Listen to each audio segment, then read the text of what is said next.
Thanks for watching Afternoon Live. Well, if you'd like to get closer with your partner and add a spark in the bedroom, our next guest says you need to level up. So here to explain what that means and how to talk about it with your partner, we welcome back sex coach Christine D'Angelo joins me. Hi. I think I'm already red. No.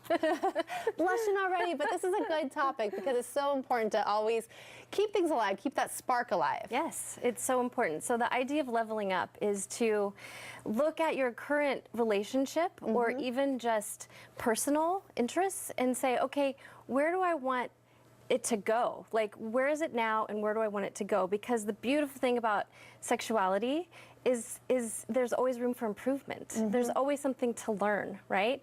So if you take this idea and direct it towards your relationship, you can say, okay, like do an assessment of where you are currently, and then ask yourself, well, where do I want it to go? And that's leveling up. Okay, leveling up. How do you have that conversation though to say to your partner, I kind of need to level up, me to level up, or leveling up to happen? Well, you first have to assess where you are personally and where you want to level up to. So look at communication, intimacy, romance, start incorporating date nights, even wardrobe, like things that you can improve on.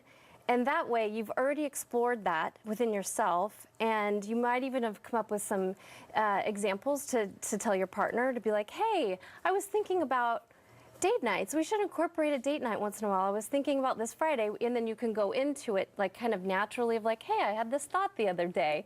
But really, you've been putting a lot of thought into it, and it's been on your mind for a while. So what that's doing is it's allowing you to incorporate novelty into your relationship, which is one of those things that tends to die off once you're in a relationship for a long period of time.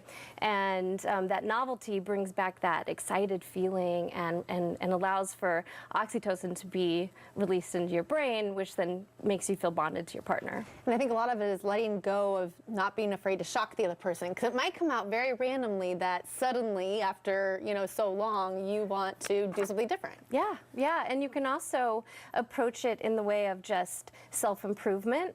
I've been feeling this way, and I found out about this thing, and I think we'd have a lot of fun doing this together.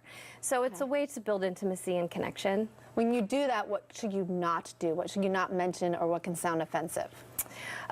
You never take me anywhere. Really accusatory terms, anything that's really pointing the finger at your partner or implying that they might be doing something wrong, right? So you really want to address it as, I had this great idea and I really feel like our relationship would benefit from doing this thing, which you've put some time and thought into, and really, I can't stress this enough, have a very clear example of something that you want to bring to your partner's attention. So if you just say to your partner, I want more romance, right? Yeah, I want you to bring me flowers. Right? But yeah. If you just have a vague statement like that, your partner is left being like, oh, that's kind of scary, and that puts a lot of pressure on me to all of a sudden provide you this thing that I don't really know what you're wanting. So if you can come with a very clear idea, example, something you've researched, and then they're like, oh, I know exactly what my partner is asking of me right now. Yeah, it's kind of like your own little adventure together then too. Yes, exactly. What's the difference between leveling up and adding the spark? I think by leveling up, you're really focusing on the development of your relationship long term. Right? So you're really putting thought into, how can we make this better? Because sure, your sex might be good, but why not make it great? Right? You can always improve in this area.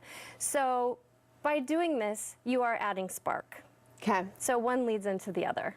Awesome. All right. So any specifics as far as just looking into any resources or how you even start there? I would just, and it might be difficult at first to kind of do that initial assessment of where am I at currently in my relationship. And a lot of my clients have a hard time with that. Right? So that's where sex coaching can come in handy. So many more tips you have. I know I'll have them on our website at katu.com and a link to Christine. Thank you.